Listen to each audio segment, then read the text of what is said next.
Hello again, Lorna. Let's start with Mali, shall we? Now, that might seem like a small story that only affects West Africa, not necessarily major international news, says The Guardian, but actually it affects all of us. Why? Well, according to The Guardian's Simon Tisdall, the conditions in Mali provide a perfect breeding ground for Islamist militants. Of course, the Tuareg rebels who've taken over cities in the north of that country say that they're secular, but the paper says they're allied with a group that's linked to Al-Qaeda in the Islamic Maghreb, who are trying to create a kind of wave of linked Islamist groups all across from Yemen to Somalia into West Africa.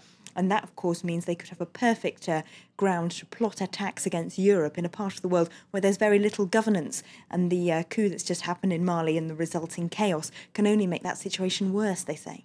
OK, well, moving on to the US, we've been talking a lot about the Republican primaries over there that seem to have been dragging on now for quite a long time. Mitt Romney's edging ever closer, however, to that nomination. What are the papers over in the US saying about that? Well, the Daily Beast says the game is up finally for Rick Santorum, and even if he refuses to pull out of the race, the media effectively can block him out by reporting the primaries as if we know that Romney's going to win, by not giving him any airtime, by not taking his campaign very seriously. And that's what we should expect to see them do next. They say they're going to start refusing to give him very much airtime. And the Washington Post indeed says that Romney himself has clearly moved on from what he's saying. He told a conservative talk show host yesterday that it was time to think about attacking Barack Obama instead of attacking other Republicans. So he's clearly seeing the future. What's the next question then? Well, what about who's going to be Romney's running mate? The Guardian and one rather wonderful Hadley Freeman is having a look at this today. She's profiling about 6 different candidates who could potentially be Romney's partner in crime. Now, these are all, of course, people who need to be quite establishment, quite mainstream Christian to make up for Romney's seeming deficits, of course, being a Mormon and not conservative enough for some tastes. So who are they? Well, the top options apparently are Marco Rubio. He's a Florida senator. Of course, he's Hispanic, so that would enable the Romney campaign to look open to the Hispanic vote.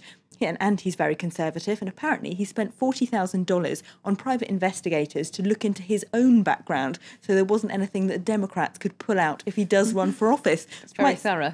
Well, yes, it's a bit surprising though, isn't it? Because surely you know what embarrassing secrets there are in your own closet. I hope so. Wouldn't need to pay private investigators, but apparently he did.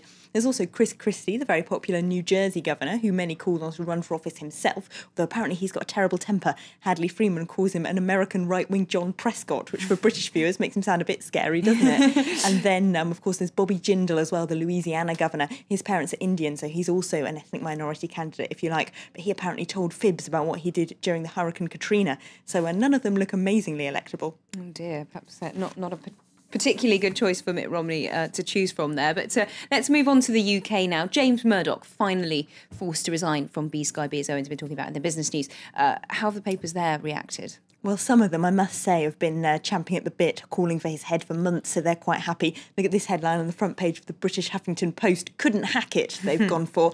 And inside they ask, well, why exactly has he had to stand down?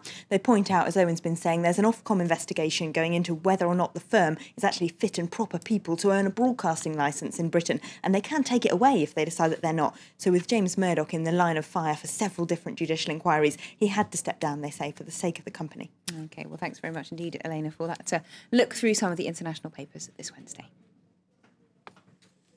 Well, let's get a reminder now of our top stories this hour here on France 24.